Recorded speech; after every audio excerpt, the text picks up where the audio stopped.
আরামবাগকে জেলা চাই, এই দাবিতে বৃহস্পতিবার সকালে আরামবাগ মহকুমা শাসককে একটি স্মারকলিপির লিপি দিলেন ভারতীয় জনতা পার্টি আরামবাগ সাংগঠনিক জেলার পক্ষ থেকে। সাধারণ মানুষের কথা ভেবে এবং আরামবাগবাসীর অনেক দিনের দাবি যে আরামবাগকে জেলা ঘোষণা করা হোক।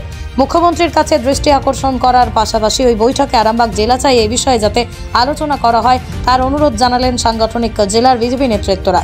ছিলেন আরামবাগ পৌরসভার বিরোধী দলের বিজেপি কাউন্সিলর তথা পৌরমণ্ডল সভাপতি বিশ্বজিৎ ঘোষ, আরামবাগ লোকসভার কনভেনার হেমন্ত বাগ, পৌরমণ্ডলের সাধারণ সম্পাদক সৌভিক কুণ্ডু, সঞ্জীব হেলা সহ অন্যান্য নেতৃত্বরা। দেখুন, আজ আমরা আরামবাগ মহকুমা অফিসে আসছি।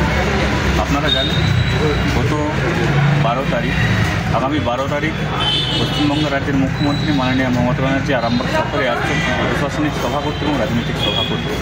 তাই আরামবাগ বাসী হিসাবে মমতা ব্যানার্জির কাছে আমাদের আবেদন যাতে আরামবাগকে প্রশাসনিকভাবে জেলা ঘোষণা করা হয়।